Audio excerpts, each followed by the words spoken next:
Hello friend, welcome to my channel garden scape. আপনি যদি আমাদের চ্যানেলে নতুন হয়ে থাকেন অবশ্যই আমাদের চ্যানেলটিকে সাবস্ক্রাইব করুন এবং আমাদের চ্যানেলের সমস্ত আপডেট তথ্য পেতে পাশে থাকা বেল আইকনটিকে প্রেস করুন। বন্ধুরা, চলুন ভিডিওটি শুরু করা যাক। আপনারা হয়তো গাছটি দেখে বুঝতেই পারছেন, আজ আমরা আমাদের বাগানের অত্যন্ত জনপ্রিয় একটি ফুল গন্ধরাজ, এবং প্রত্যেক বাগানীদের কাছেই এই গাছ থাকে। এই গাছের পরিচিতি শুধু ফুলে নয়, গন্ধে, এবং অসাধারণ গন্ধে পুরো বাগানকে মাতিয়ে তোলে। এবং আমরা ছাদে যখনই যাই তখনই গরমের গাছের যে সুগন্ধি বিভিন্ন রকম ফুল পাওয়া যায়, তার মধ্যে গন্ধরাজ একটি, যে গাছটি প্রচুর পরিমাণে ফুল হয় এবং পুরো বাগান গন্ধে মোমো করে। তো বন্ধুরা, আজ আমরা এই গাছের পরিচর্যা সম্পর্কে জেনে নিই।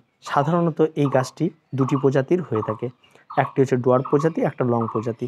তো যেটি ডোয়ার্ফ প্রজাতির হয় আমরা বর্তমানে সেটি টবে সাধারণত লাগিয়ে থাকি। আরেকটি লং প্রজাতি আছে যেটি অনেকটাই বড় হয় এবং সেটিতেও ফুলের সংখ্যা প্রচুর হয়, কিন্তু গাছটি অনেক মোটা হয় এবং বড় টবে লাগাতে হয়। তো এই ছোট প্রজাতির গাছগুলি টবে লাগালে খুব সুন্দর শেপ নেয় এবং গাছগুলিতে প্রচুর পরিমাণে ফুলও হয়। দ্বিতীয়ত, এই গাছ কিন্তু বাগানে সারা বছরই বেঁচে থাকে এবং আপনি যদি এবারে গরমে লাগান তাহলে আপনার গাছে পার্মানেন্টলি এটি বাগানে থেকে যাবে। কখনো এর রূপ দেখবেন পাতাবাহার রূপে, আবার কখনো দেখবেন বনসাইয়ের মতো রূপ নিয়েছে, আবার বসন্তকাল আস্তে আস্তেই গাছে কুড়ি এসে পুরো সাদা হয়ে প্রচুর পরিমাণে ফুল দিতে শুরু করবে এবং তার সঙ্গে সঙ্গে সুন্দর গন্ধ পাওয়া যায় এর। তো এই গাছের পরিচর্যা তেমন কোনো বিশেষ পরিচর্যা হয় না এই গাছের। এই গাছটি টবে লাগানোর জন্য অবশ্যই আপনাদের 8 ইঞ্চি থেকে 10 ইঞ্চি মাপের টব ব্যবহার করতে হবে। এবার এই টবের মাটি তৈরি করার জন্য অবশ্যই আপনাকে 50% গোবর সার এবং 50% দোআঁশ মাটি নিয়ে এই গাছের মাটিটি প্রস্তুত করতে হবে। এবার মাটি প্রস্তুতি হয়ে যাওয়ার পর গাছটিকে লাগিয়ে দেবেন। গাছটি লাগিয়ে দেওয়ার পরে অন্তত 15 দিন কোনো গাছে খাবার ব্যবহার করবেন না। 15 দিন পর থেকে আপনারা খাবার ব্যবহার করবেন। এখানে আপনারা খোল পচা জল ব্যবহার করতে পারেন, সবজি পচা জল ব্যবহার করতে পারেন এবং অন্যান্য যে কোনো ফার্টিলাইজার ব্যবহার করতে পারেন। এই গাছে সার ব্যবহারের ক্ষেত্রে তেমন কোনো বিধিনিষেধ নেই এবং যে কোনো সারই ব্যবহার করতে পারেন, যেহেতু এটি পার্মানেন্ট গাছ এবং সব রকম সারই অভ্যস্ত থাকে। এবার পরিমাণটি অবশ্যই আপনারা পরিমাণ মতো দেবেন এবং অত্যাধিক মাত্রায় রাসায়নিক সার ব্যবহার করবেন না। যদি আপনারা গোবর সার বা অন্য কোনো জৈব সার ব্যবহার করেন তাহলে শিংকুচি ব্যবহার করতে পারেন 1 চামচ, হাড় গুঁড়ো ব্যবহার করতে পারেন 1 চামচ, এটি করতে পারেন। তার সঙ্গে 1 চামচ গোবর সার বা ভার্মি কম্পোস্ট মিশিয়ে এই গাছে খাবার তৈরি করে দিতে পারেন। অত্যন্ত উপযোগী একটি জৈব খাবার। আর রাসায়নিক খাবার দিলে অবশ্যই আপনারা গাছটিতে 10 দানা ডিএপি ব্যবহার করতে পারেন প্রতি 15 দিন অন্তর। আর তেমন কোনো খাবারের প্রয়োজন হয় না, আর প্রতিনিয়ত জল দিতে দেবেন। গাছে মাটি তৈরি করার সময় অবশ্যই ড্রেনেজ সিস্টেমটি ভালো রাখবেন এবং গাছের গোড়ার দিকে সবসময় খেয়াল রাখবেন, গাছের গোড়া শুকিয়ে এলে তবেই গাছে জল দেবেন।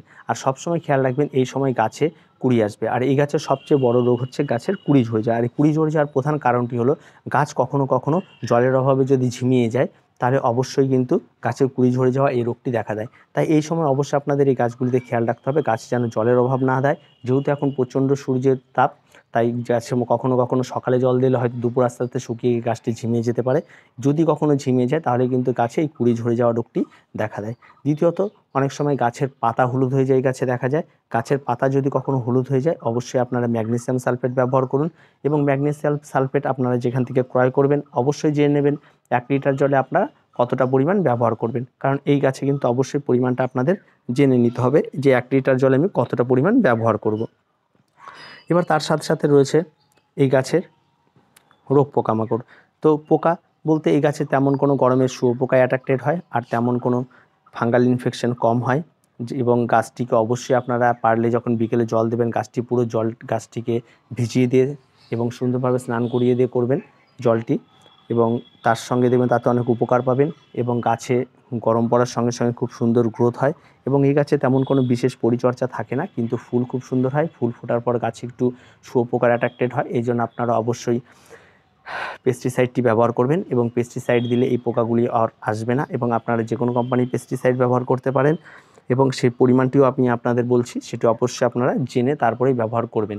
এভাবে আপনারা এই গাছগুলিকে পরিচর্যা করতে থাকুন, দেখবেন অত্যন্ত সুন্দর একটি ফুল পাবেন।